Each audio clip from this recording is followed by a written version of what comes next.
Well, ladies and gentlemen, boys and girls, Atlanta Falcon Nation, what it do?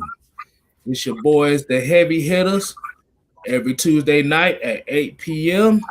I'm gonna start off. Well, don't worry about my phone, but we're gonna start off on my right side.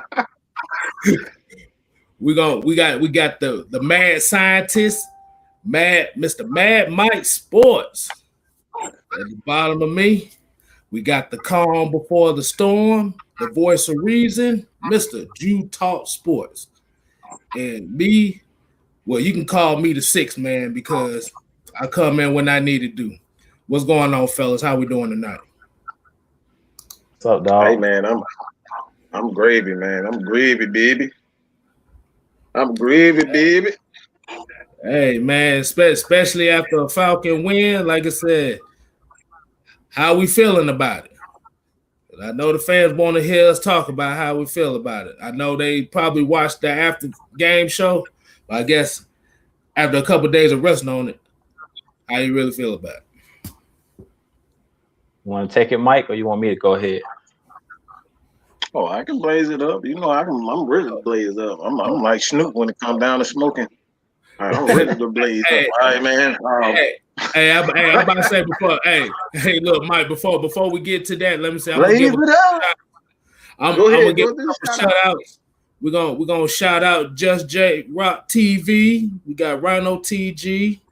34 ATM 05 Asia Green. What it do, people? If I ain't call your Hey, name now, it's gonna get there later.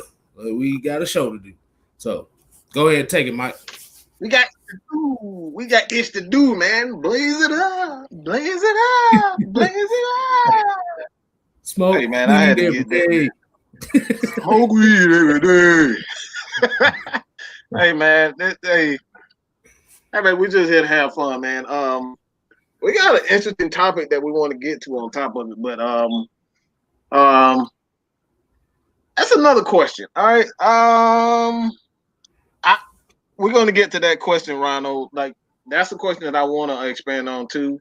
But the Falcons, man. I did a film breakdown. I was at Oliver, and it's kind of showcased his ability and what he's been able to do this year. Just in the absence of Dan Quinn and how we've seen his imprint on this defense as far as Raheem Morris. I think now I'm having a little bit of a change of heart, but I'm still skeptical just based on the culture, man. I need to see more as far as the coach is concerned. Like he was still a huge part of what the Atlanta Falcons. He's been here since Dan Quinn has been here. When we hired Dan Quinn, um, Raheem Morris, as well as Kyle Shanahan, those guys were one of the first two hires there was for the Atlanta Falcons. So I'm not letting him off the hook just because we won 3 games in a row. You know what I'm saying? Like I'm still a coaching guy. You can have guys that are great with X's and O's or excellent play callers, but I don't care nothing about that. Like this is as a head coach, there's a different responsibility. The head coach has to create a culture where accountability and like accountability is head above any and everything. First and foremost, we cannot continue to let guys get on social media and act like Tweety Bird. We can't let guys like not Raheem, but Rashid, and Rashid Hageman was one of my favorite players. We can't have him, get into crazy stuff on the outfield, like on the outside of football. Like you gotta have a hand on these players, and we can't let these guys just think just because we like you and just because you're a Pro Bowler, like even a Pro Bowler, we got to hold these guys accountable for their actions, man. Like that's something for me. That's first and foremost. You got to have integrity. You got to stand for something. And like I said, Raheem is doing a wonderful job of turning that defense around. Like I'm not worried about the offense. The offense is going to be offense. You know what I'm saying? As long as Julio and Matt Ryan are healthy, bro, we're gonna put up numbers. They gonna move the ball. Like Todd Gurley is playing his behind off. He's fifth in the league in rushing, and he's like the third. Like honestly, I think he's like 30 yards or less away from being the third best rusher in the NFL. So don't miss me with this bull crap that Todd Gurley is overrated or he's lost this and he's lost that. The dude's still third, fifth right now in the league in rushing. And the dude got what, 8, 9 touchdowns? That's production. So I don't care if he's not exposed. I don't care if he's not explosive. I don't care about any of that. All right, I don't care about explosiveness. I care about results. Todd Gurley is getting results, and what I'm seeing from Todd Gurley, my nephew over here, please don't touch that light. All right, but I don't care nothing about explosive plays. Like anybody can make explosive plays. You know what I'm saying? Like Turbo Taylor, the dude is fast. He runs a 4.2, 4.3. And he's out of the league. So I don't care about nothing about explosive plays. I don't care about highlights. I care about results. And what I'm getting from Todd Gurley is results. So that being said, let me know what you guys think about so I can get my nephew from touching this freaking light. He's 1 year old, so he's in that experiment phase. You know how it is, Ju. I'm sure you know about it. I know how y'all know. I'm already getting that at 11 months. So yeah, I already know. Matter of fact, man, I'm about to put him on camera. Just 1 second. All right, go ahead. Go ahead, Ju. Go and take it. Yeah, man. Personally, I kind of agree with what Mike was saying. I talked about it a little bit in one of the videos that I did. I think it was like one of the last 2 videos I did on my channel. You guys definitely go sub Ju Talk Sports. But I talked about Raheem Morris. Like, he really needs a chance at being the head coach of the team. If he can get this team to win, I said if we can go on a win streak and we make a playoff push, I think Raheem Morris deserves a shot at possibly being the head coach. Definitely should be interviewed as possible. Right now, he's the interim head coach, but I definitely think he deserves a shot. I'm with Mike, though. I want to see how these games go against the upper level competition, like against the Tampa Bays of the world, the Saints of the world. I want to see how we match up against them. But one thing that I do really, really like with Raheem Morris so far is he's holding these guys accountable, as Mike was talking about. Hey, what's up, Terror Artist 404? Y'all definitely go sub his channel. They do their show every Wednesday night at 8. ATL in Sports Zone, so y'all definitely check them out. But yeah, man, I really think that Raheem Morris, I think that he deserves a shot if he can get this team, keep this team winning. Like I'm about results. It's like what Mike said. I'm about results. I really don't. At first, I was on the same train as Mike was on. It's like we need to clean house, get rid of everybody, because really I didn't believe this team was going to turn it around the way they're doing. Like I figured because this same regime kind of was here with DQ, and I thought they were drinking that DQ Kool-Aid where they all wanted to play that soft zone and stuff like that. But really, they're making DQ look bad because now that DQ is gone, it's like now they're blitzing. They're doing all these new blitz packages. It's like, where was all of this stuff when DQ was here? So it really like, yeah. So I'm like, now that DQ is gone, DQ is really looking bad now because it's like, it seems like everything that we were doing was DQ, and it looks like DQ, his ego, like he got an ego.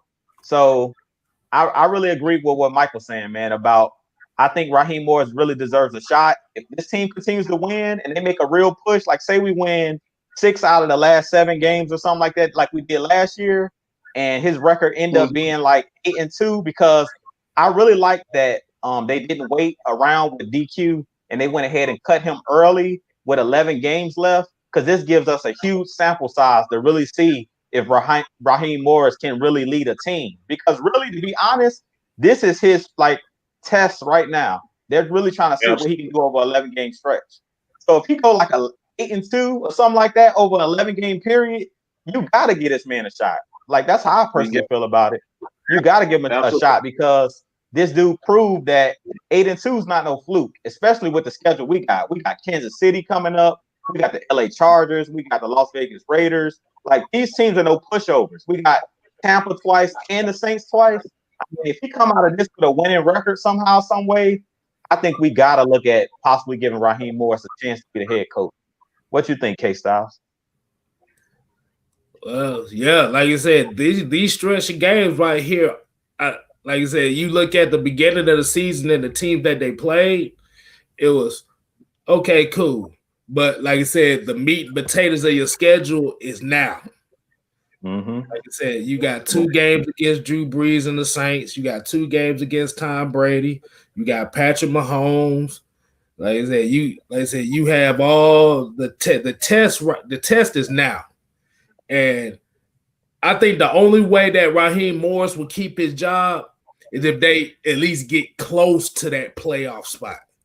I won't say necessarily that playoff spot, but if they get close to it, because the one thing we haven't seen so far yet is what can he do in a 5-game stretch? Because with Dan Quinn, we've seen every year since he's been here it was a stretch where they'll lose 5 games here. They'll win 3, lose 2. Next year, 6-game losing streak. The year after that, 7-game losing streak. Year after that, 6-game losing streak. And I think that's where Arthur Blank kind of got tired of it, because it's like, I can understand you losing 2 games here, 2 games there, but if you consistently losing 5, 6 games every year, and it's just looking like, well, y'all not making the adjustments. Dan Quinn, like I said, is making him look bad because his pedigree is the Legion of Boom. That's what he got hired for, because he had the Legion of Boom. And it just made him look bad. And Thomas Dimitrov didn't make it no better because these 2 guys weren't drafting the right players. Because at the end of the day, the head coach and the GM has to be on the same accord. If they're not on the same accord on what the type of players they want to bring in here, you have a GM that wants to be offensive minded, and you have a coach that want to be defensive minded. It's gonna clash, and that's what it looked like. Because remember, with Dan Quinn, we only had 2 winning seasons in 6 years. That is crazy, especially the way they were talking about Dan Quinn. So yeah, Raheem Morris, if he can put a good stretch of games here to where it'd be at least competitive. Let's say if they go a 7-9, I would consider him as their head coach, because, like I said, it's that, like you said, at the end of the day, it's that accountability. We must have, like I said, that accountability.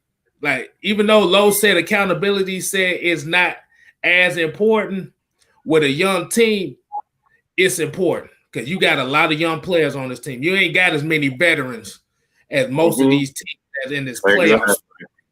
So accountability is massive when it comes when you look at it that aspect. And to kind of expand on what you were saying about, just the team in general, man.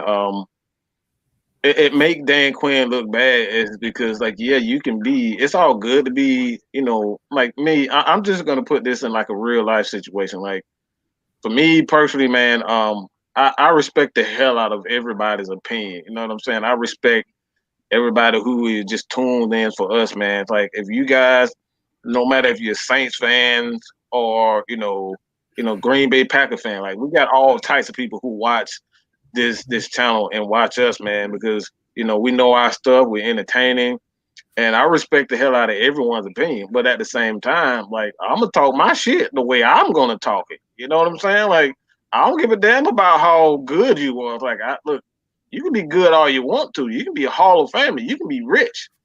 But if you come in here and think you just gonna run things the way you want to run, and you want to do what you want to do, like, I'm get your behind out of here, man. And that's what I mean. Is like, that's ability. You know what I mean? Like, that's accountability, and it breeds, a certain amount of, like, for guys like Matt Ryan, who are veterans. You know what I'm saying? These guys are veterans. Who is a veteran, and it is difficult for me to say. I'm thinking, it's like, do these guys really have a say so? You know what I'm saying? Do they really have, power in the organization?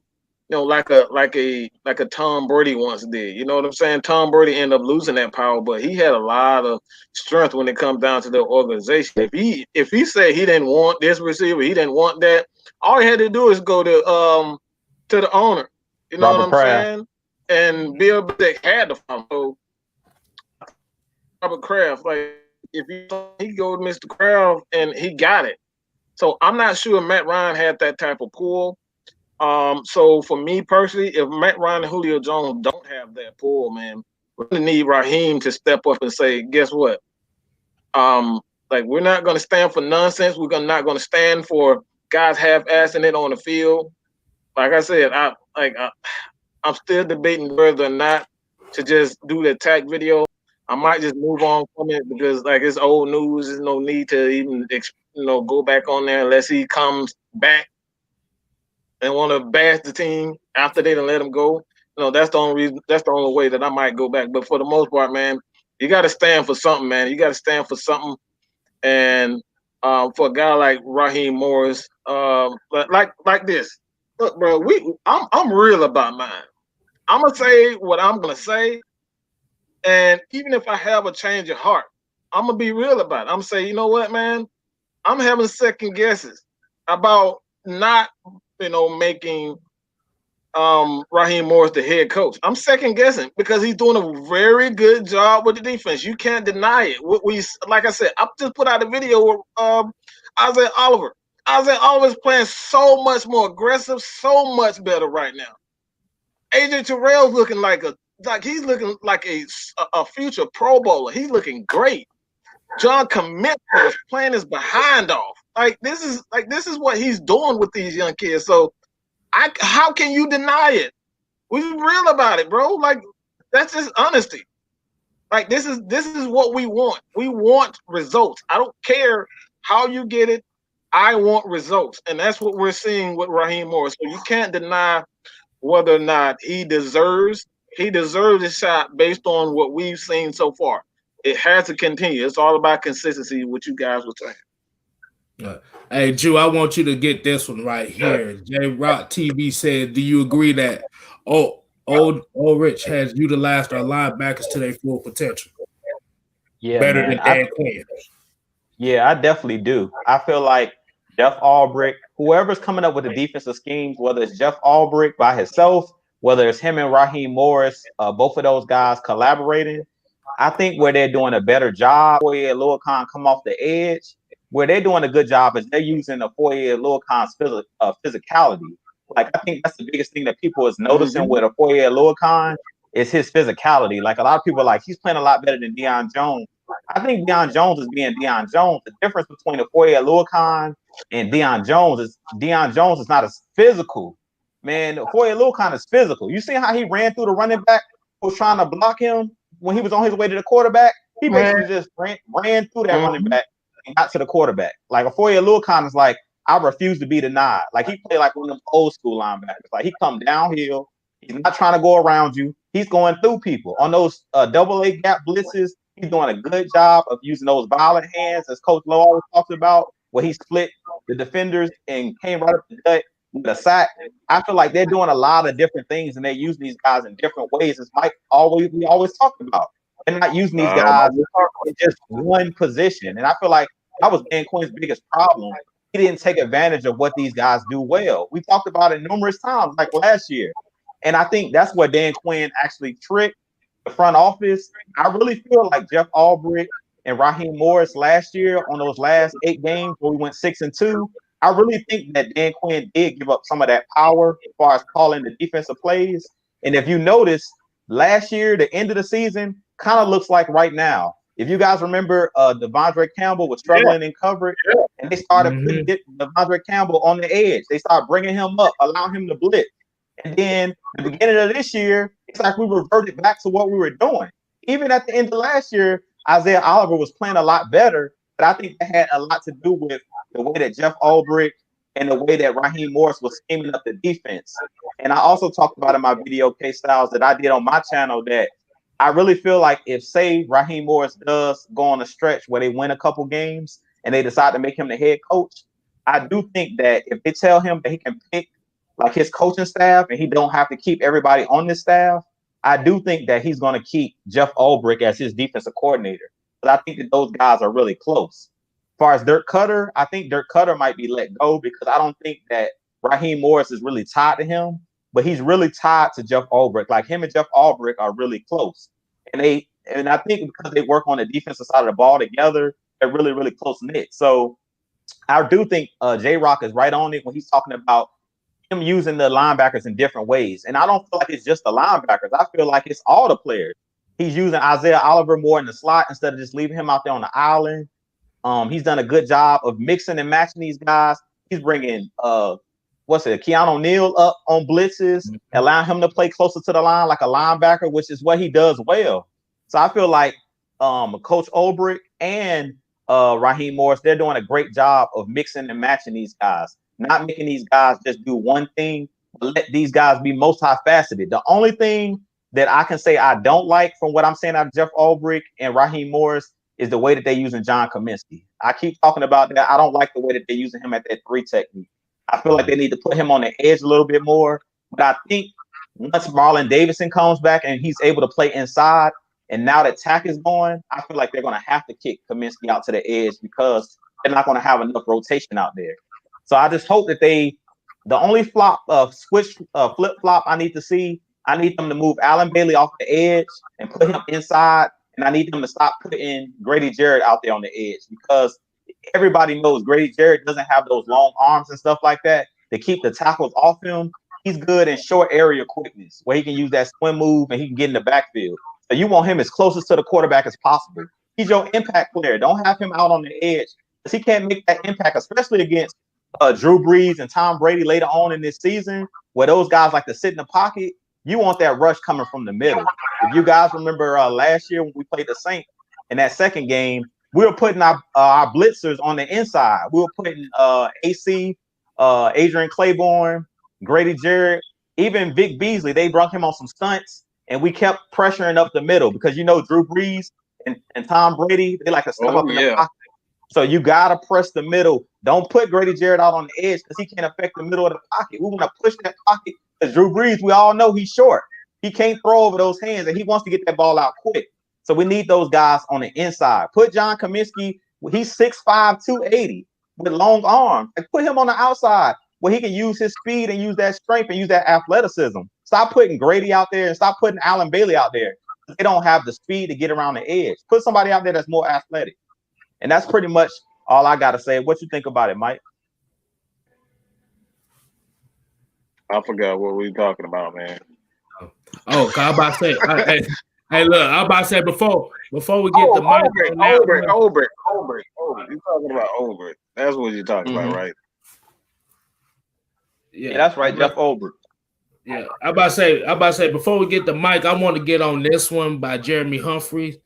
He was talking about they should have traded Mack and got some picks, and Oliver and Sheffield is trash. I don't necessarily agree with that. Only reason why is Matt Hennessy is not ready yet.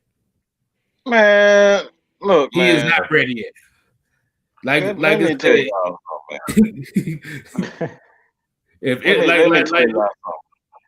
go ahead, man. I'm about to blaze this bitch up like Snoop. Hey, go ahead.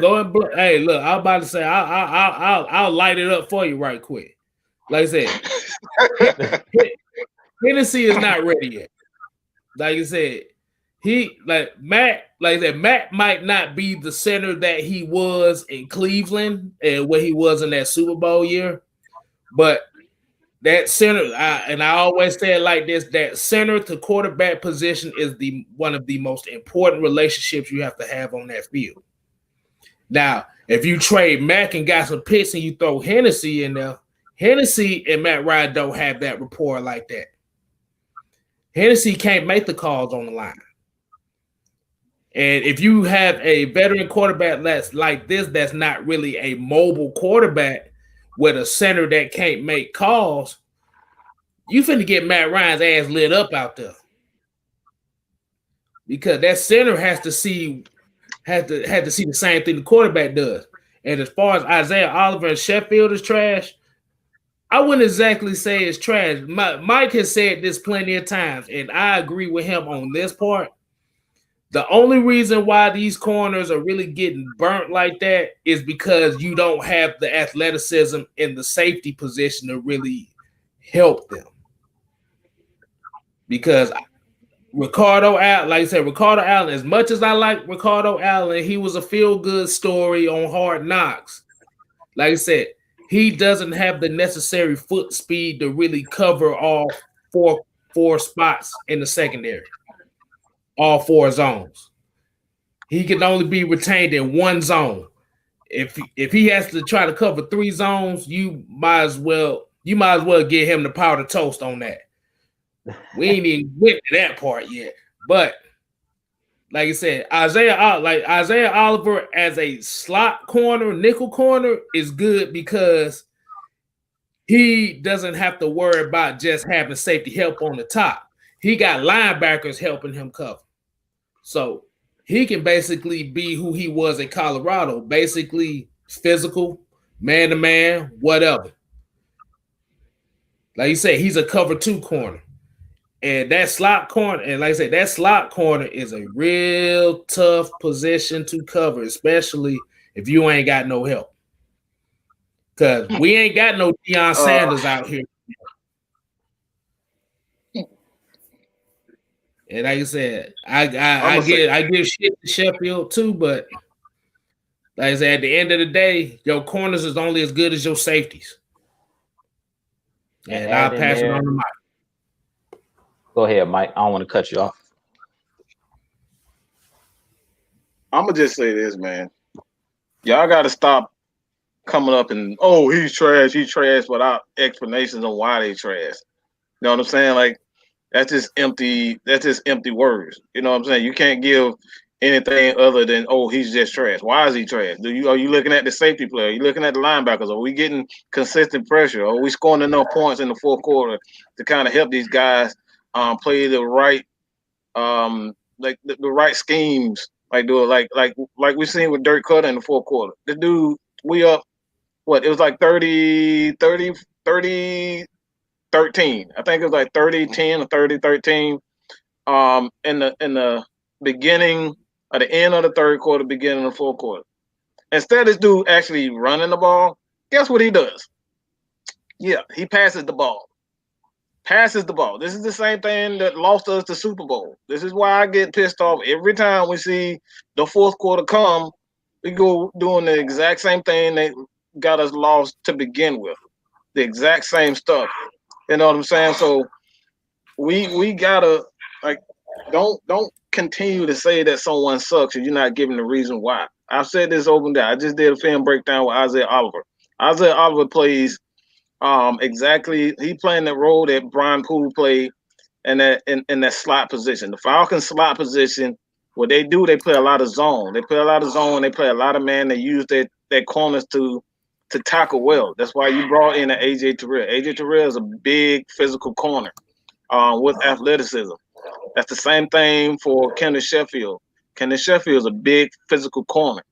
Yeah, he runs a 4.3, but he is more physical than he is athletic. You know what I'm saying?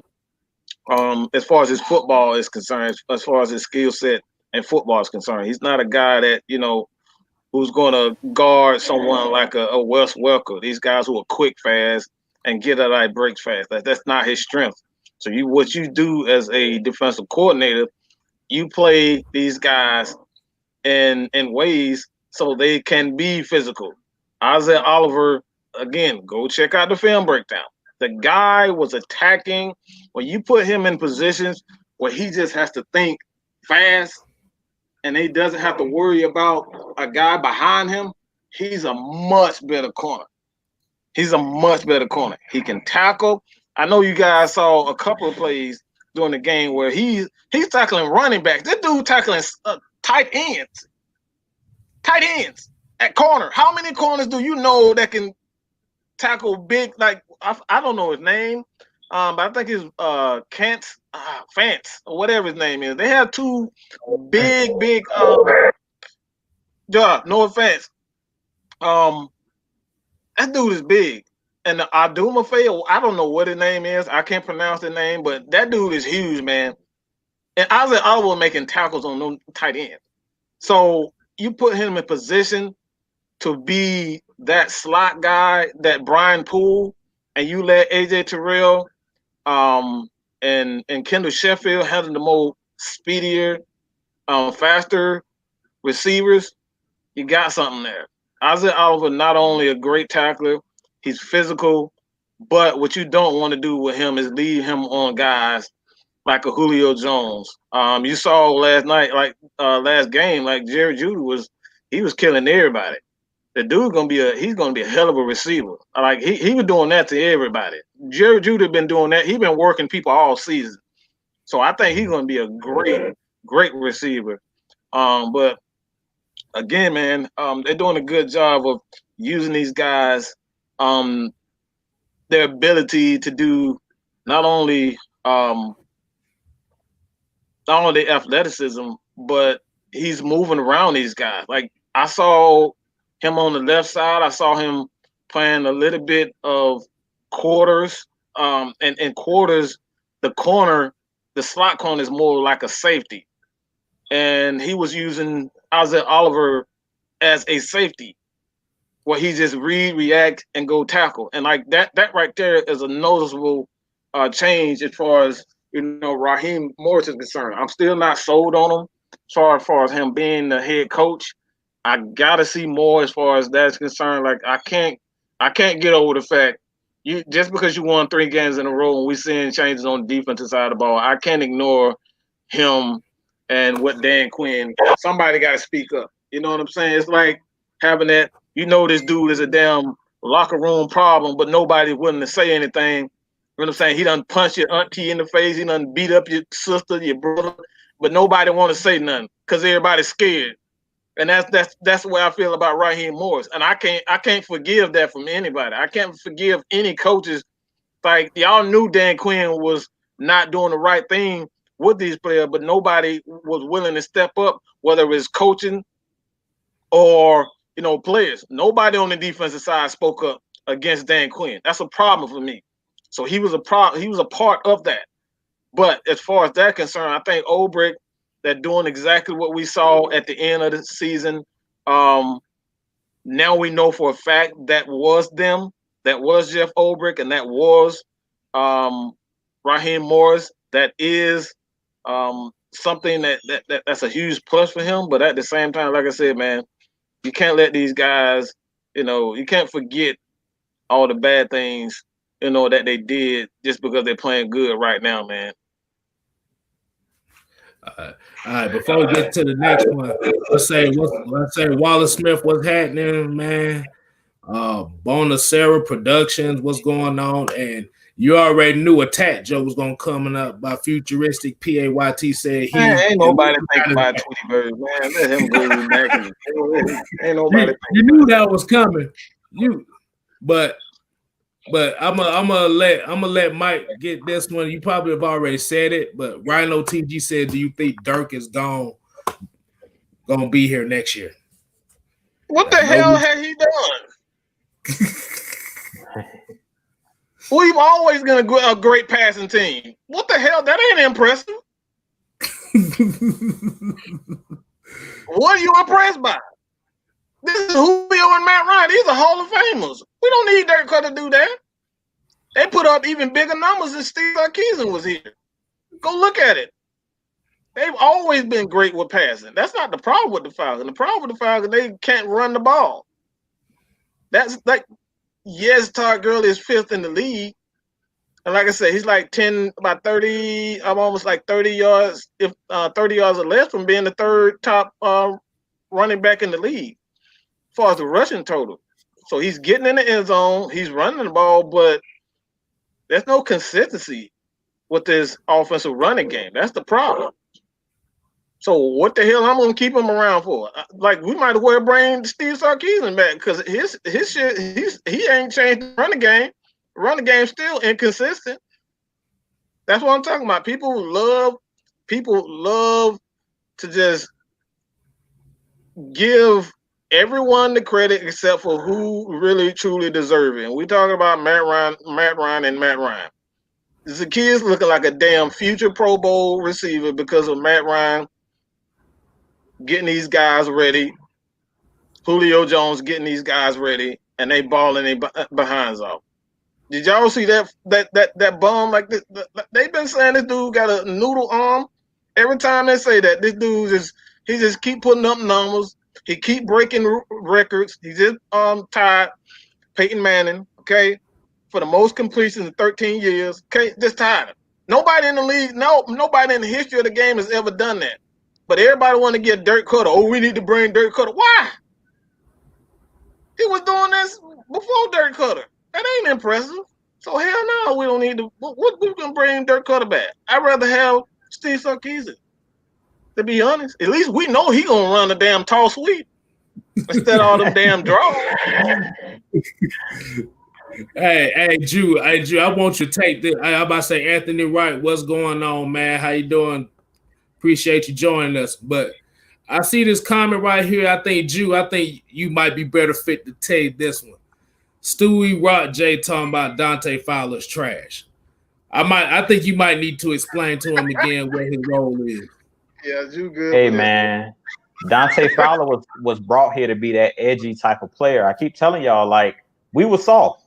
We talked about it last year. I made a whole video on my channel that we were soft. What was y'all main thing y'all like to say about Vic Beasley?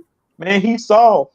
Last year, man, we soft. Nobody want to tackle. Devondre Campbell soft. Deion Jones, he playing soft.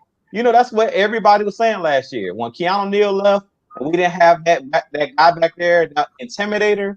You guys know that Keanu Neal was hurt, and last year we didn't have no guy back there that put fear in people's heart.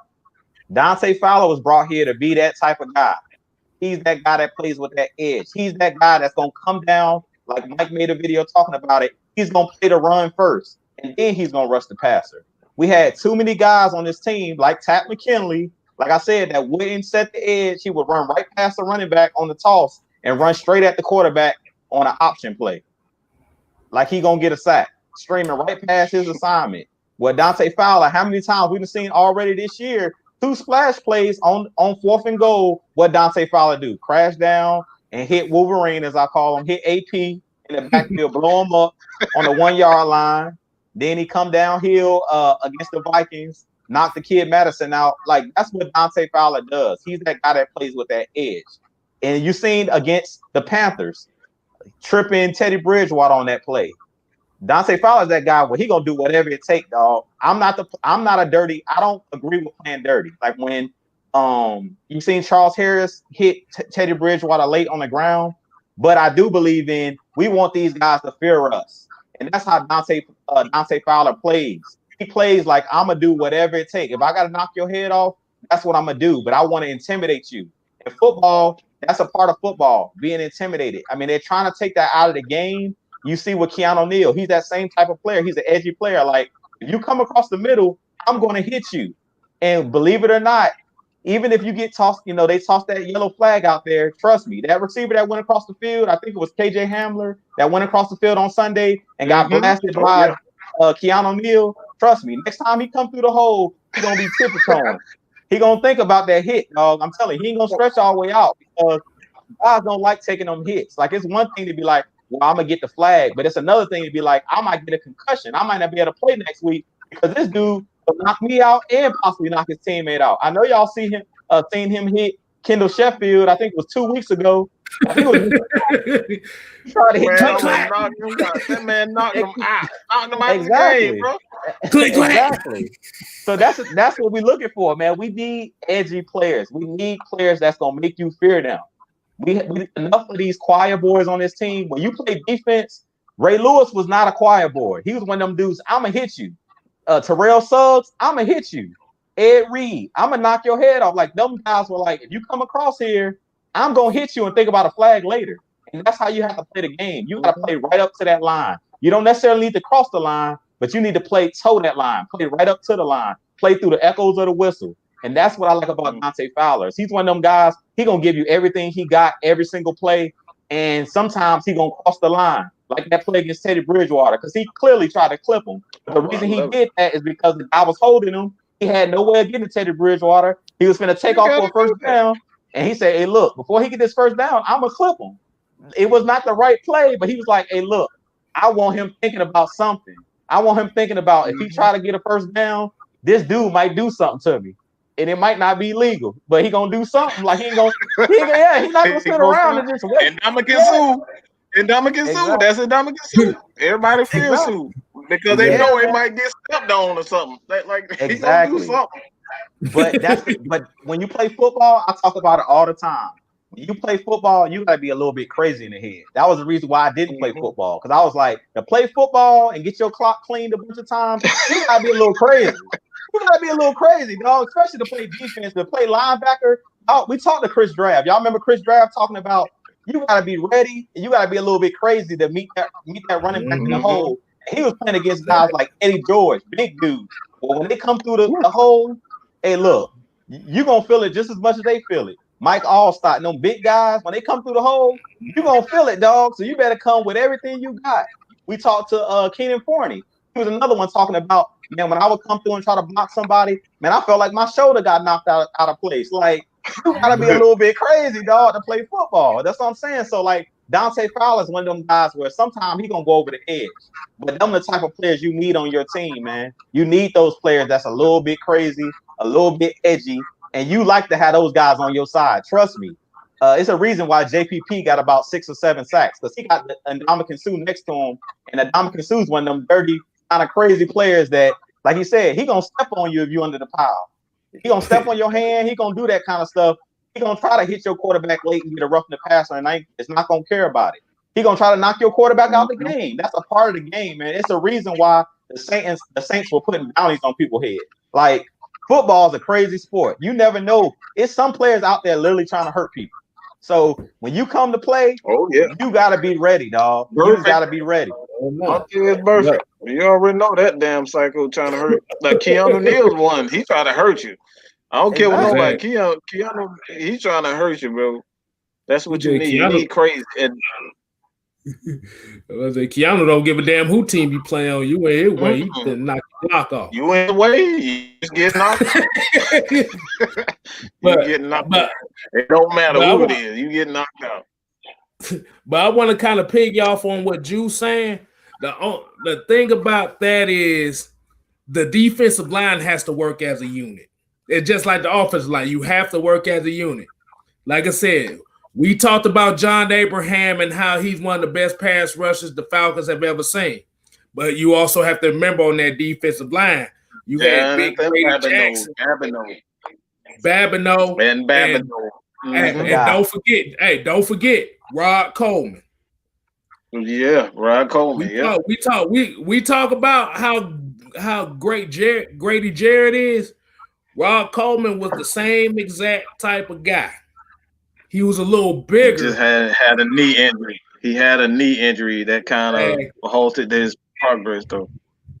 Yeah, your defense, like I said, so Fowler, you may say Fowler's getting overpaid for his position, but in actuality, he's actually getting paid less than what most of his position would be. Because if you look at a lot of the pass rushers in the NFL right now, remember, Joey Bosa just got a $170-something million contract as a 3-4 defensive end. Remember, years ago, J.J. Watt was really one of the first $120 million guys. And the way that this league is now, with it being a passing league, these defensive ends, you really can't afford to pay them that kind of salary. So you got to get them as much as bargain as you can, because there's too many pass rushers coming out of every draft every year. And it also hurt him at the fact that he had to deal with Tat McKinley's ass, who wasn't busting his ass on the whole game. Because what y'all say is Fowler sets it up, McKinley was supposed to clean it up.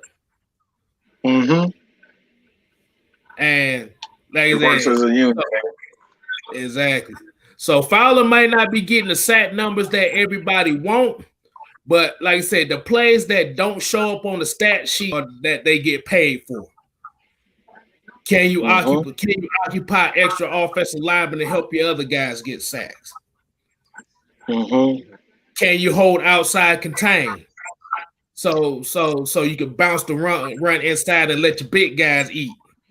Those plays are the ones that don't show up on the stat sheet, but those are the ones that are just as important as a sack.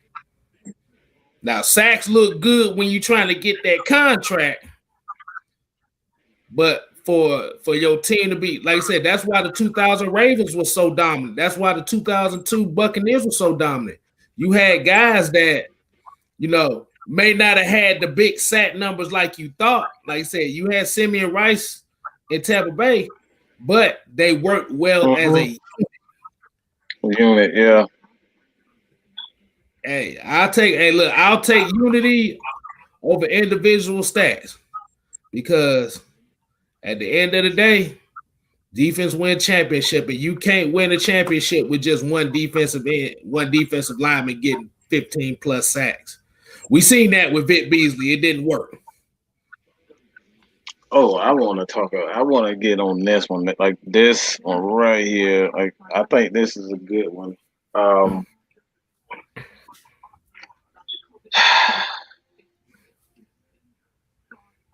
To be honest, I think this goes into exactly what we was talking about as far as Dante Fowler. You know what I'm saying? A lot of people only look at just the pass rush itself, and they don't look at the small details of just taking on a block, taking on the tight end, taking a tight end with them, as well as a tackle. As an end, what the Steven means is doing is allowing, Foye Olakun and Deion Jones to come free on blitzes because they're eating up all that space so that linebackers can come, that safeties can come on blitzes. Like Keanu Neal with that block, with that sack on Matt Stafford, he came free. How did he come free? Do anybody know that? Yeah. You had defensive linemen taking on blocks. Like, they came free. So these are the things that you have to look at when you talk about, defensive linemen and their impact. Like, there's more to just, pass rush and defensive line than just sacks. You know what I'm saying? People talk about, you go back and look at that team, the Rams, when your boy put up I think it was like 20, like 20.5 sacks. Does anybody give Ndamukong Suh the credit that he deserves for that? That dude, all he was doing was eating up blocks all year. He was getting double teamed all year. So he can Aaron Donald could just play one-on-one. All he had to do was just worry about getting to the quarterback, because Suh, that dude is a monster, man, and he's doing the exact same thing, again in Tampa. So these are the small details of football that you gotta really look at. And this is something that myself, Low, we're doing with film breakdowns. And this is why I said with the Atlanta Falcons, with Isaiah Oliver. I think the Falcons secondary, I think they're gonna have something really special if they go out and get either a strong safety who has range or a free safety that has range, because Isaiah Oliver has talent. AJ Terrell has talent. Kenneth Sheffield, those guys have talent. But when you don't have a safety who can take away those deep balls and kind of give that second thought, or that cast that doubt in quarterbacks' mindset, they hold that ball for an extra second or two, and that extra second or two, will help Grady Jarrett get more sacks, Dante Fowler get more pressure. You know what I'm saying? Like, that helps. When you don't have that free safety that can get to anything, and this is why even the Chiefs don't have a dominant, defense. They have a great free safety who can get to anything. Honey Badger can get to anything. There's nothing he can't get to. He's he's really like a cornerback playing safety. You know what I'm saying? He can break on anything, and that's what makes that defense not great, but they get the job done. And see, that's what the Falcons don't have. Like I said, I love Ricardo Allen, but he old, bro. Like he's done. I'm just gonna be real. He's done, man. He on the Ben Gay side of the game. Hey man, he ain't on Ben Gay, man. He on that crutch. He got a cane. He got a crutch. That's what he ain't even on Ben Gay. But that kind of agree with you on that, man. Like I said, it just like I said, it just comes down to but what's that? Stephen Means look good feeling for tack. Hell, I look good feeling for tack. At least Stephen Means been playing the game. Exactly. Availability is the best ability. Right, be available. Let me ask y'all this. When was the last time you really seen like Ricardo Allen like single-handedly take over a game? When was the last time you seen a free safety for the Falcons literally take over a game? You talking about all time? All time? No, I'm just talking about in the last 10 years or so. In the last 10 years or so, when the last time you saw a free safety for the Falcons literally just take over the game? And we're talking about consistently. You talking about consistently getting burnt? Outside of Keon Carpenter, that's the only other safety that I knew that was consistently playing good. Well, we had one here that had about 2 good seasons, and then he got paid and he started resting on his laurels, and that was Thomas Deku. For a while, Thomas Deku would get interceptions, and then he had that one Pro Bowl season. He got paid, and then he started resting on his laurels. He stopped tackling. He forgot how to catch. He forgot how to run. He forgot how to play football all together. He fell off a cliff, just like I talk about Ryan Schrader. Ryan Schrader was balling. Next thing you know, after that Super Bowl year, Ryan Schrader fell off a wagon. He fell off a cliff. He couldn't block me. I was like, what happened, dog? He was balling. Next thing you know, he couldn't block nobody, dog. I'm like, was he popping pills? What was he doing, dog? Was he using performance enhancing drugs? Was he using dog? What was he doing, dog? He must have been juiced up or something, dog. He was balling. Next thing you know, that man fell off a cliff, dog. I don't know what happened to Ryan Schrader. The same thing with Thomas Deku. When we had Thomas Deku and we had the Missouri Hammer back there with him, William Moore, them dudes were playing well together for a little while until Thomas Deku got paid. Then that dude started slumming. William Moore, he just started having injuries. But Thomas Deku, I don't know what happened to him, dog. He had one season where he had like 7 or 8 interceptions. It was almost like the Monte Casey situation. Remember that one year DeMonte Casey led the league in interceptions, tip interceptions, and all of that? Mm-hmm. Next thing you know, he couldn't play. Same thing with Thomas Deku, dog. He was one of them guys. He could take the ball away. Next thing you know, he got that big contract, and he couldn't live up to it. So I would say that was the last guy I thought it was, a playmaker. Bruh. See now you setting up something serious here. Because Thomas Deku is right there at the peerless price. Names do not need to be mentioned. And because you said that, he will get the all-time. There you go. All-time. Powder Toast Award. I had to give you a layup, man. I had to set it up for you, dog. Hey, it was only right. We appreciate the alley-oop, bud, because Thomas Deku, I don't know. I think he was trying to model back there. Because I don't know if y'all remember that picture he had back there with that little gay ass pose he did.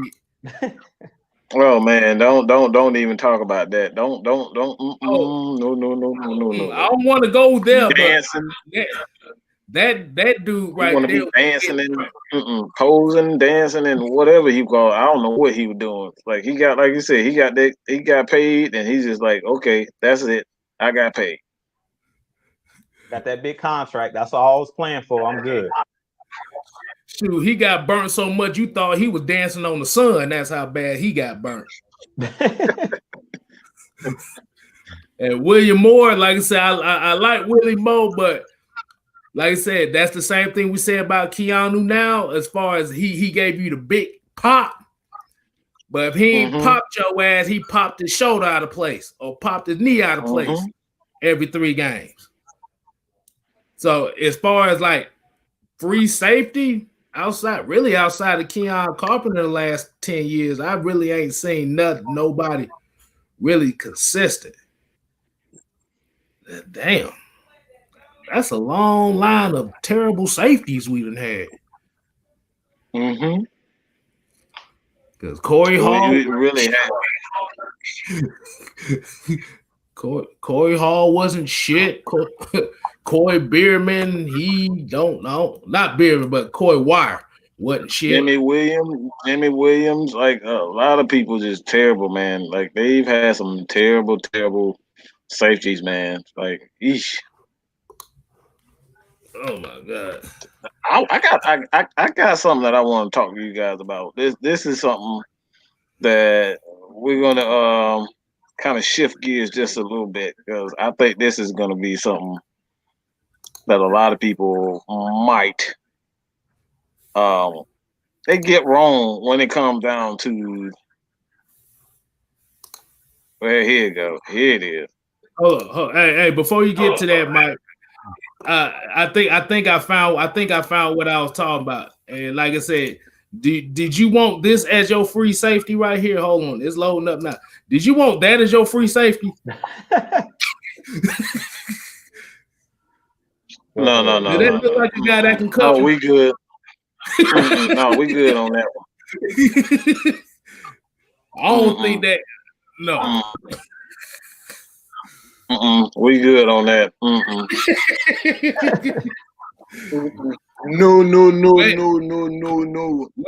William Amy, that was Thomas Day cool with that shit right there. But go ahead, Mike. Do what you do. What you about to say? But that's it, man. We're talking about because, man, now you got that picture stuck in my head, man. Hey, man. I don't know what that was, dog. But this is something that I wanted to talk about, man, because a lot of people don't understand what arm talent means. We're talking about the top 5 quarterbacks. It doesn't have to be top 5; it can be a top 3. But I want to give you guys thoughts on what arm talent means. Arm talent. We're just talking about arm talent. Let's discuss the arm talent. What does that mean in your opinion, man? Who's gonna take it first? Y'all want me to go first? Oh, I'm about to say I'll take it first. Go ahead. Arm talent is basically it's not how far you can throw the ball. It's not about how fast you can throw the ball. Like I said, it's pretty much can you hit all 9 routes accurately. What they say, the hardest throw in football is the throws between the numbers and the sideline. Those throws right there make you money. Like you said that throwing down the field makes you money. I personally think that those sideline throws, like I said, if you can hit a out or a corner route with accuracy and anticipation without a receiver breaking stride, that's arm talent. Because it, like I said, we look at quarterbacks like, okay, we can look at big arm quarterbacks like, okay, right now you have Patrick Mahomes right now. We can go back and look at Joe Flacco, Jamarcus Russell, Carson Palmer. These guys could throw the deep ball like a bug. Ryan Leaf could throw. I got a good one for y'all. Big time. Jay Cutler. And everybody talk about Jay Cutler. Jay Cutler with his. I want to sit out a playoff game because my pinky toe got swollen. I stuck my pinky toe, ass motherfucker. But like I said, the deep ball is only one aspect of a quarterback with arm talent. Hell, let me see. This is what I'm talking about. Oh my God! This comment right here is exactly what I'm talking about. Like that's not what arm talent is. That's arm strength. Okay, arm strength. That's not arm talent. Okay, arm talent is the ability, like you said, to hit all 9 routes. What good is being able to throw the ball with zip on and you not accurate? Like you can throw. I've seen Jay Cutler throw ball straight into the ground, completely missing the whole target. I know you guys have seen Cam Newton. Cam Newton, he steps back, throw the ball, and you're an Auburn fan. You know this. I've seen Cam Newton throw the ball to a receiver, and it's like 20 feet over his head. But he can throw the ball with power and strength. That's not arm talent. That's strength. And like this is, and that's what people get. That's what people get it messed up. We're talking about the ability to throw not only with power, but power and accuracy, power and anticipation. You know what I'm saying? And there's only a handful of quarterbacks in the league that have that ability. Aaron Rodgers is one. John Elway definitely isn't one because before he got, to the Denver Broncos, like he was considered a bust. You got Peyton Manning, Aaron Rodgers, who can throw almost any and everything. Warren Moon, a lot of people don't know Warren Moon. Warren Moon could throw any and everything. Like this dude had a cannon. He can throw with anticipation. And Dan Marino, Joe Montana. Like these guys could throw every route. And don't tell me that Tom Brady can throw every route because we've seen what he's done. Even in his prime, he couldn't make certain throws. That's the reason why he was around like a sixth round, seventh round pick. You know what I'm saying? Because he lacked the arm talent. Talking about arm talent, Tom Brady is one of the most accurate quarterbacks of all time. But when it comes down to throwing every route, he couldn't throw certain sideline. Like only certain quarterbacks can throw the ball on the run and accurately, like Matt Ryan did. Like Matt Ryan threw a frozen rope, and you see it all the time. This dude throws a running, like he's running to the right, he's running to the left, and he'll just throw, a dagger, to either Julio, or I know you guys remember that throw not only to Roddy White but Michael Jenkins, where they caught the ball on the sideline. Like ain't too many quarterbacks can throw that make that throw and it's accurate. Like that right there is arm talent. So what are you guys like? Who are you guys top three? I know I should say it's top five, but give me your top three, man, as far as your quarterback is concerned. Before I give you my top three, Mike, I kind of wanted to just hit on what I feel about arm talent. And I completely agree with you, Mike. Like I was gonna say Brett Favre. I feel like he had one of those arms where he could hit every throw. He could throw the ball hard. He knew when to put touch on it. And I think that's where a lot of guys get it twisted. Like, I'm a big fan of Michael Vick, but the problem with Vick is everything was a bullet. If you watch Lamar Jackson play, he plays the same way. It's like take a little bit of mustard off that football. Like Lamar Jackson, if he throws everything like a bullet, he could be like out to the running back in the flats and he'll throw a bullet. It's like everything don't have to be 100-mile-an-hour speed. You're not a pitcher, you're a quarterback. Sometimes if you're trying to throw it out to the fullback, that his hands is not the same as like a wide receiver. So just loft it out there to him. Like you ain't gotta, bomb it. Like you don't have to throw a bullet every single time. And I think that's what Matt Ryan understands. Like when he's on the ball, when he threw that ball when he was rolling out, and Zacchaeus broke off his route and ran up the field, he threw a ball against his body. He knows when to put some touch on it. You know what I'm saying? When to throw it with some mustard. And I think that's the biggest issue with some of these quarterbacks, like a Jay Cutler. He was another one. Cam Newton, like you were talking about. They don't understand. My bad. If I see somebody say Russell Wilson one more time, I swear I'm a ban y'all from this fucking channel. If y'all say Russell Wilson one more time, like this dude doesn't have arm talent, okay? He's mobile. He's able to make certain throws. He got 8 interceptions on the season, okay? 8. So think about it. My bad, Jude. But I'm tired of saying Russell. Nah, you good, man. But that's what I'm saying. Like you gotta have guys that knows how to put, like I said, put touch on the ball, but also can throw the deep ball, can make all the throws throwing out to the sideline, like I talked about. Brett Favre, Peyton Manning, You named all the greats, even Jim Kelly. A lot of people don't remember Jim Kelly with the Buffalo Bills. To play up in Buffalo and to throw that ball in the wintertime, like you got to be able sometimes to put some mustard on that ball because it snows a lot in Buffalo, New York. It gets cold around playoff time. Those guys made 4 straight Super Bowls, and he had to be able to put that ball on a dime. And they were not running the ball like they were a throwing team. They could run the ball with Thurman Thomas, but Andre Reed put up big numbers in that offense.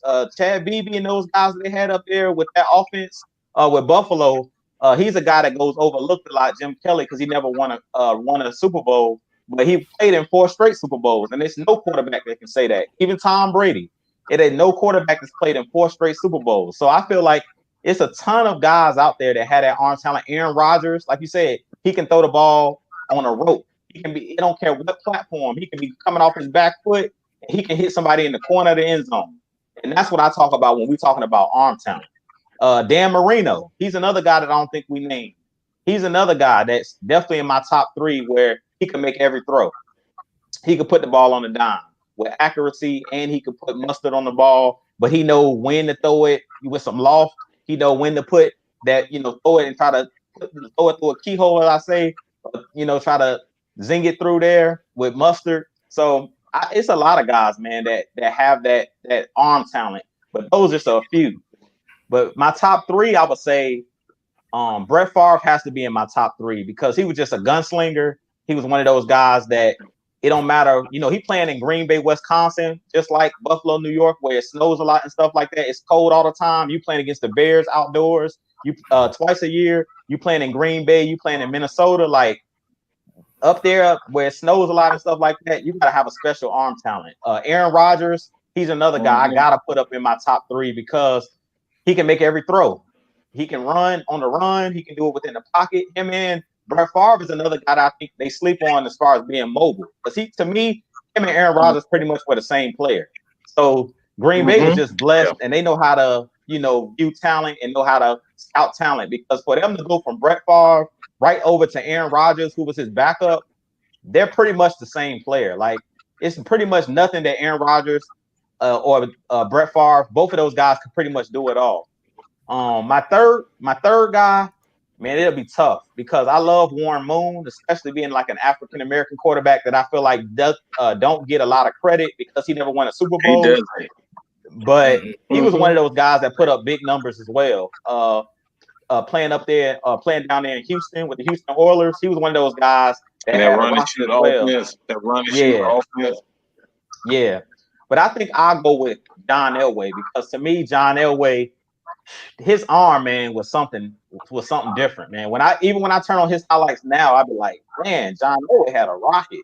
Like we talk about Pat Mahomes, but he was like Pat Mahomes before Pat Mahomes, and he was another guy that kind of puts me in the mind of Matt Ryan when it comes to like he didn't win early in his career. He played in a couple Super Bowls and he got beat in a bunch of Super Bowls early on, but then later on in his career, he was able to win Super Bowls, like you were talking about, Mike, where he really wasn't the focal point of the offense no more. It was Terrell Davis pretty much carrying the team, him and Shannon Sharp. But he still had that rocket arm. He couldn't. He wasn't as mobile as he once was because Don Elway was another guy that could also run. People don't realize they look at him being white. He was one of them guys too that he was kind of like an Aaron Rodgers. He could do that, run out the pocket. Oh my God. We got to start with this. Like, that's not arm talent, people. You got to stop. Brandon Levy, please stop with this. They got cannon. Just because you have a cannon doesn't mean you got arm talent. What do you not understand about arm talent? It's accuracy with that cannon, okay? And John Elway developed that. Again, he developed that late in his career, okay? Yeah, man. When he got that. Just look at the first 3 years of Russell Wilson's career. He was not a well-developed quarterback. Over time, he got there. But some of these guys, from the very moment they stepped on the field, just look at Matt Ryan, his first pass. Just look at that throw. It was a rocket. It was accurate, and it was on the money, right in stride, perfect stride. That's what we're talking about. So it's not just, oh, he had a cannon. This guy had a cannon. Everybody can throw the ball hard in the NFL. Every quarterback can throw the ball, with power. But power and accuracy, that goes hand in hand. And this is why I say Aaron Rodgers, for me, he, Brett Favre, and Dan Marino, those are my three when it comes down to arm talent. And like I said, my favorite quarterback of all time is Peyton Manning.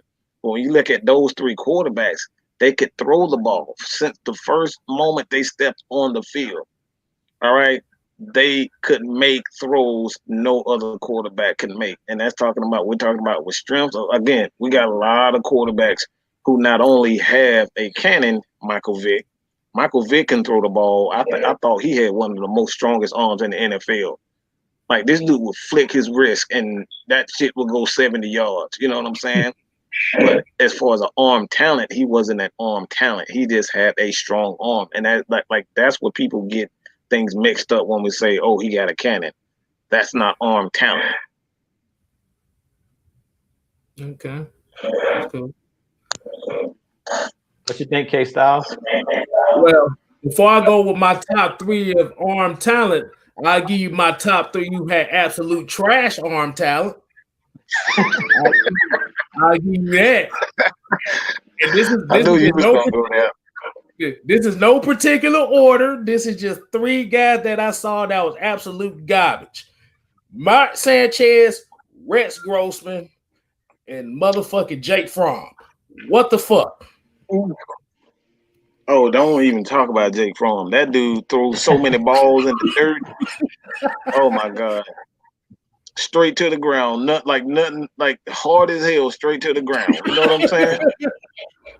Yeah. I've seen it perfectly. Yeah. But like I said, but if you talk about my top three arm talent, I'm not gonna go off of what history has said. I'm gonna go off of what I've seen.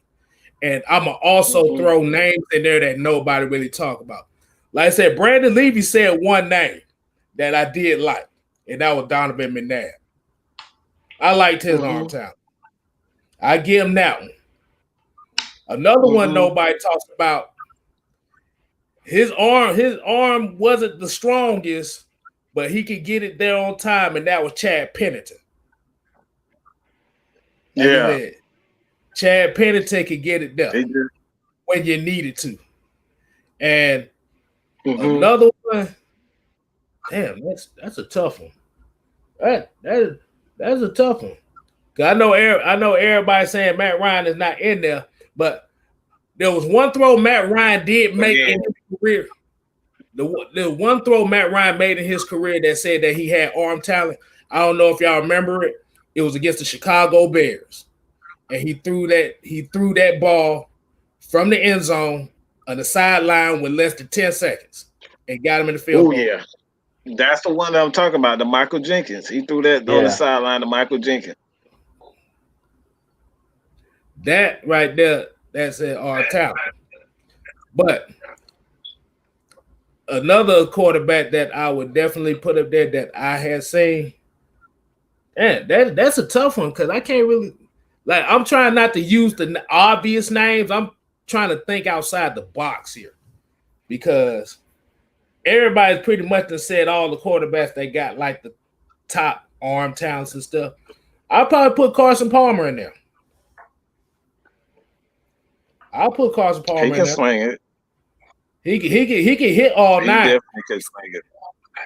Carson Palmer's problem was he got injured his first playoff game and it took a while for him to recover. And Kimo Van Ollenhofer took that knee out, and that was it for him.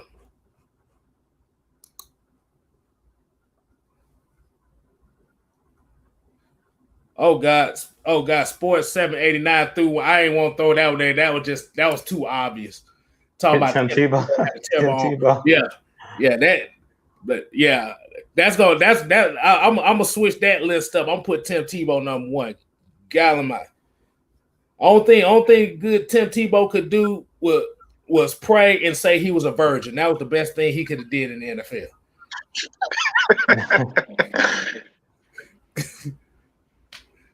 But yeah, like I said, And a lot of people might not agree with the Chad Pennington thing because, like I said, he didn't really have No. nobody really watched.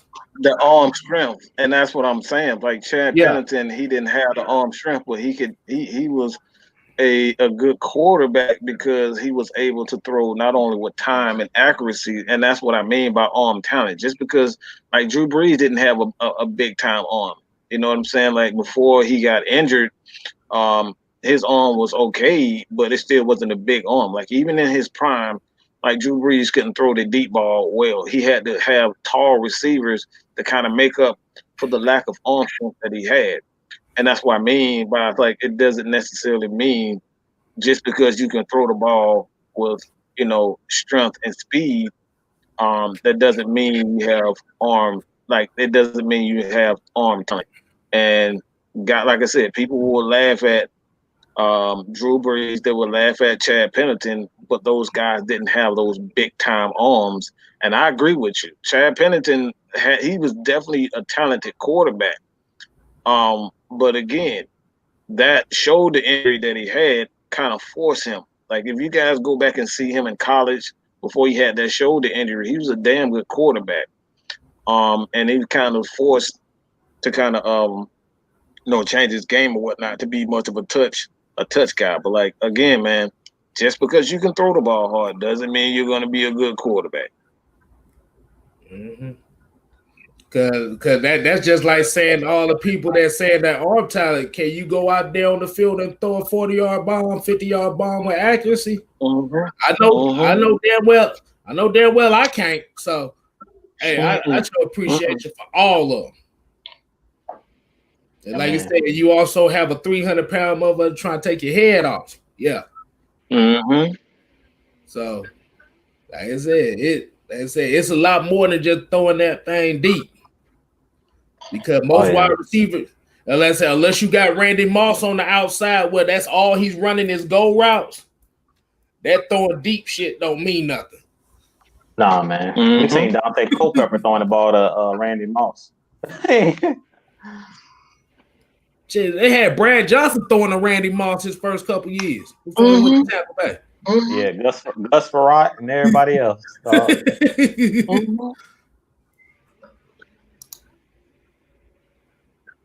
Man. But that's like I said, man. I think people get things when they see somebody with a big time arm. They see somebody who can throw the ball far. It's like, oh, he got an arm. Like he got arm talent. No, that's not arm talent.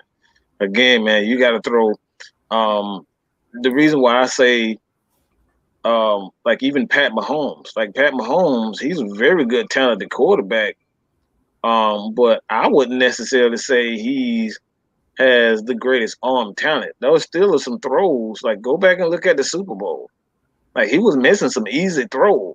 You know what I'm saying? Like you got to have the ability to not only make throws, but you got to understand.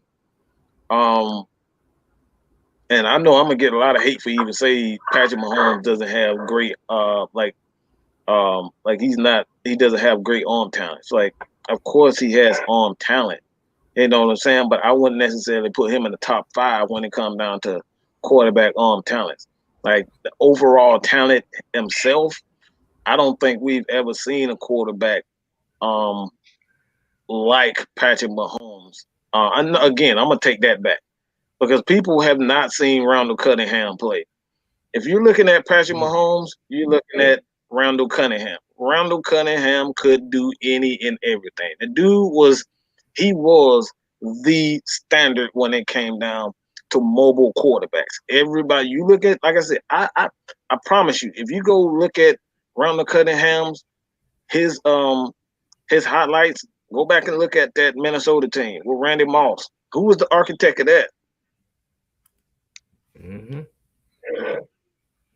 I'm just saying. Like, give that man respect. That man was Patrick Mahomes before Patrick Mahomes even got into the league. You got to put respect on that man's name. He never gets the respect that he do. Like he was making those same throws. So I love Patrick Mahomes, but you got to give respect to a lot of these guys. So you guys want to get to this 2-point, man? Oh, yeah, go ahead, man. Go ahead, Drew. You want to go ahead and start off, not the 1 point, but the 2 point. Two. Deuce. All right, so I want to thank everybody for tuning in. As always, on this bye week, we went into the bye with a 2-game winning streak. But I do want to thank y'all for tuning in. As always, commenting, supporting us here at AFN. Definitely hit that subscribe button. For everybody on this panel, AFN, we on our way to 1K. Do Talk Sports. Definitely go hit that subscribe button on my channel. I'm gonna have content coming for you guys daily. I'm trying to put out as much content as possible for you guys. Quality content. Like we said, here we bring y'all the hard-hitting facts. We don't give y'all just opinions, but we give y'all the facts, the true facts. So my 2-point conversion tonight, I really don't have too much. I'm just kind of glad the way, and I really don't like to get into politics, but I just want to kind of talk about the way that the election turned out, man. I'm happy that Kamala Harris made history, the first woman vice president. Like, look, we're seeing history right in front of our eyes, man. You know, and I usually don't like to get into politics and things of that nature, but I'm just glad that we're seeing change. We're seeing new things happening. And when you see change, it gives everybody hope. It gives everybody hope that we can turn this thing around, man. In the U.S., we all can come together. It changes what people say about the U.S. Real talk. Mm-hmm. Like, you know, all of the killings that happened earlier this year. And we know about it. We don't even have to get into it, but you know, all of the, you know, police brutality and stuff like that. We seen the NBA in the bubble, and it seemed like everything that was done on the sports side of things, as far as politics and, you know, trying to stand up for right, it seems like it actually made an impact. You know how sometimes you see like the NFL, they have the names on the back of their helmet, and they have all of this stuff, in racism, in hate, love all these different, you know, different names and different quotes and stuff like that. We seen a couple years ago Colin Kaepernick take a kneel. You know, now it seems like all of that stuff that was done was worth it. Even with Colin Kaepernick losing his career and stuff like that in the NFL, it seemed like it all was worth it. Now, years later, you know, one player making a sacrifice, look how much changed and look how far we've come. You know what I'm saying? Like, no one knew when he took that kneel that, okay, you know, a lot of us thought, man, that ain't gonna do anything. You know, you still gonna have people that's gonna hate. You still gonna have, but you never know. It only takes one person to make a big change in the world. So, man, all of this stuff that Colin Kaepernick did years ago, all of that stuff have come to the forefront. The WNBA boycotting games, the NBA boycotting games while they were in the bubble, like all of that stuff, man, made a difference. All of these different athletes that have been giving back, even Matt Ryan for the Atlanta Falcons, like him giving back to the community, you know, donating money to the Black Lives Matter and stuff like that. Man, we just got to come together as a people, point blank in the period. It's not about black, white, whatever. We just got to come together, man. And we talked about it. I seen a meme. It was talking about we call ourselves the United States, but we don't even stand united. Like, come on, guys. We gotta do better. We gotta do better as a whole. Like, we gotta come together. We gotta end all of this hate, all this police brutality, all of this racism. And we just gotta love one another. Point blank in the period.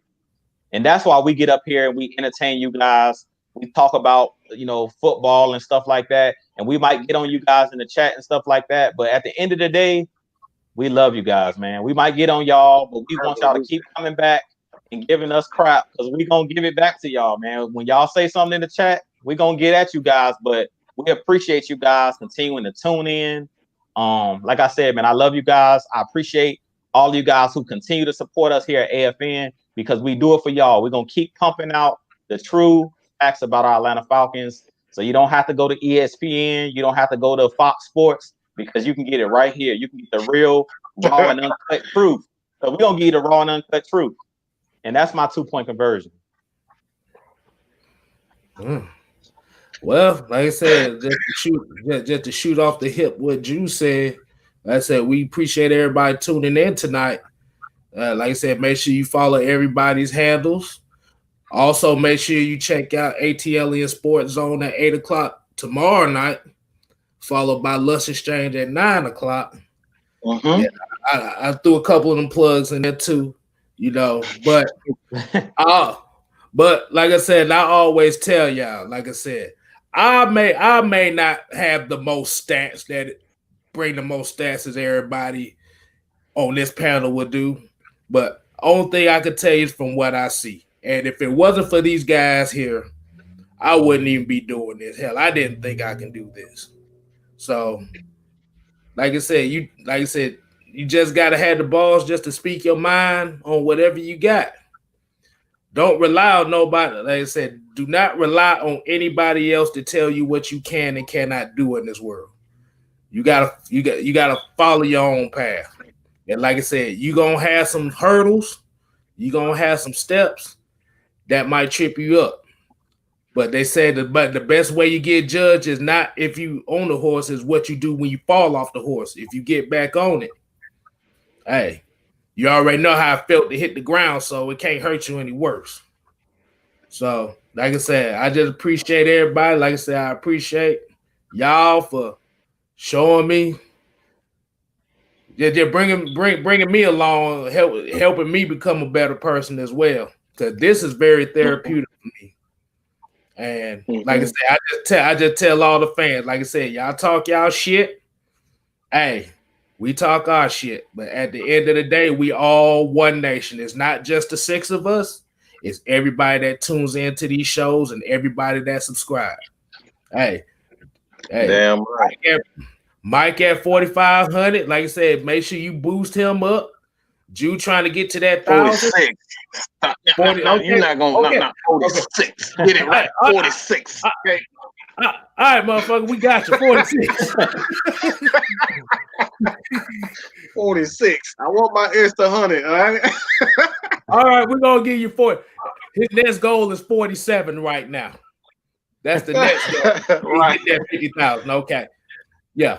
Right. And I'm just trying to get to subscriber number 3. Hey, but for real though, like I said, we just appreciate everybody. Just make sure y'all hit that like button. Make sure y'all subscribe. Make sure you hit that notification button because we all got stuff coming for your ass.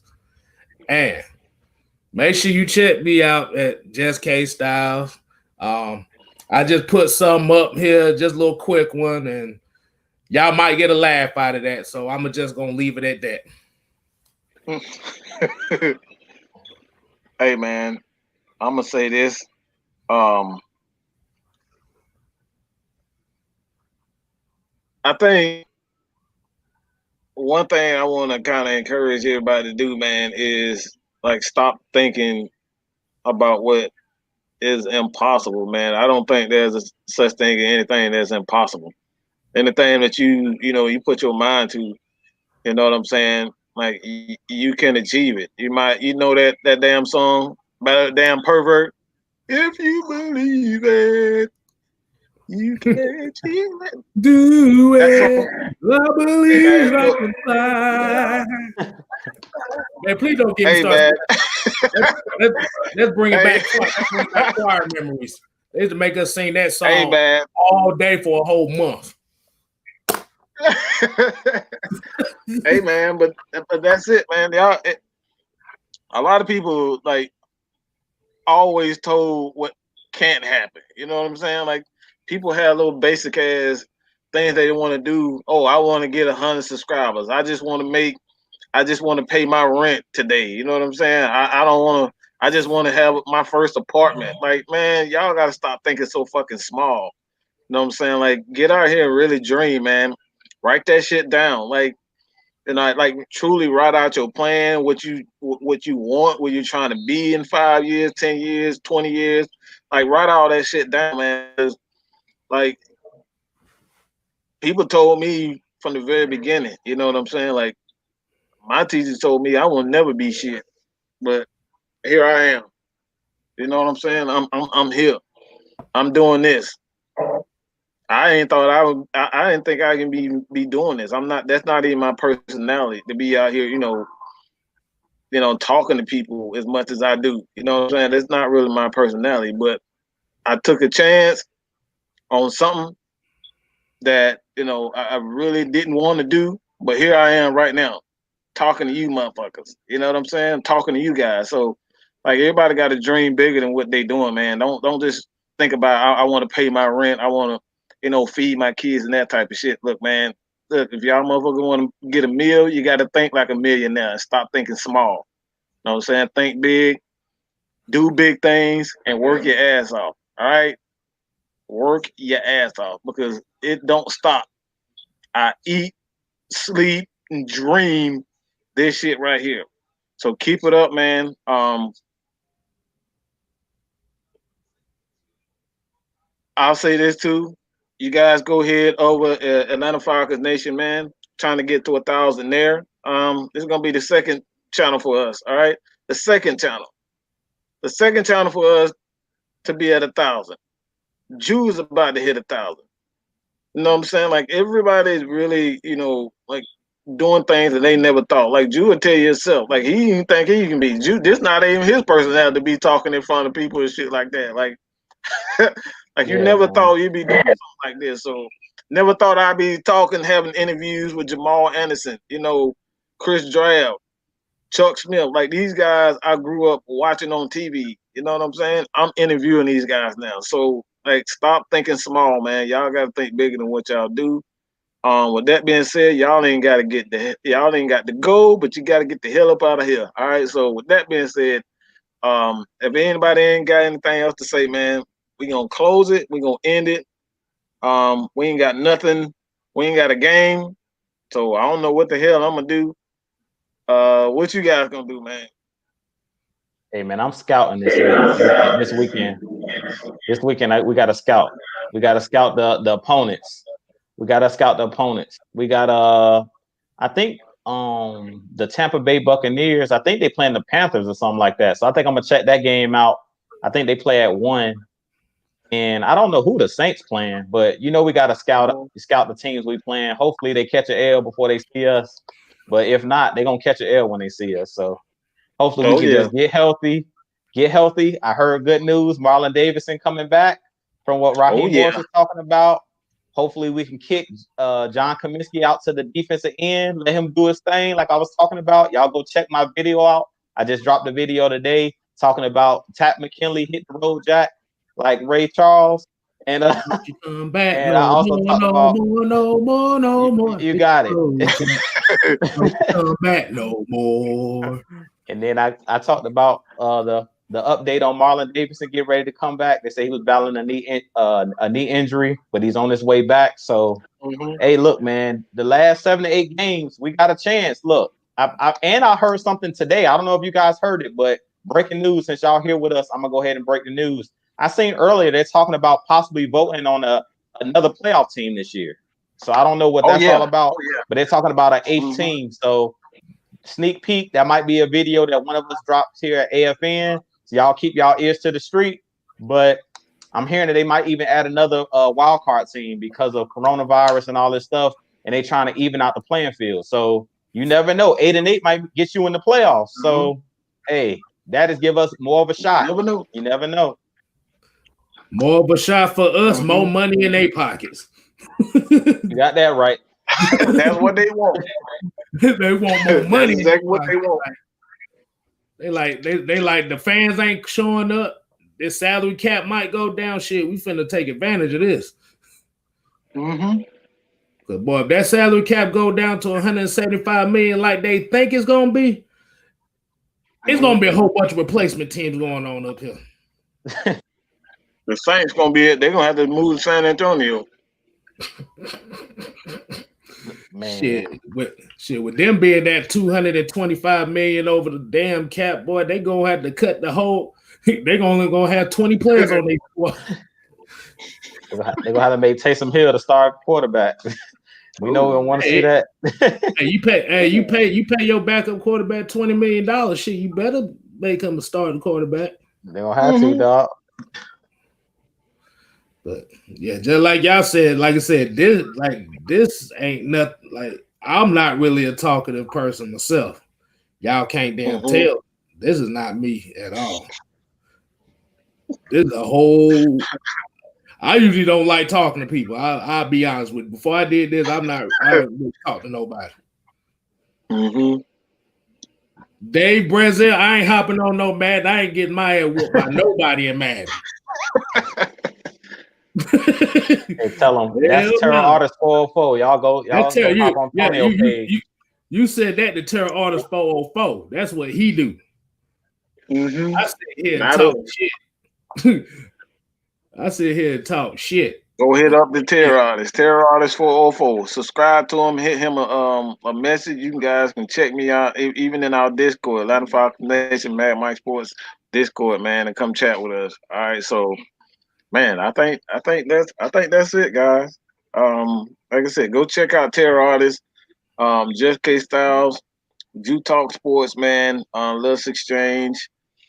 Yeah, man, just hit everybody up. All right, we'd be glad and happy to chat with you guys. So with that being said, man, we're gonna get up out of here and go get something to eat, chill out, and do our thing. All right. So I appreciate it, you guys. That's it. Peace. Deuces.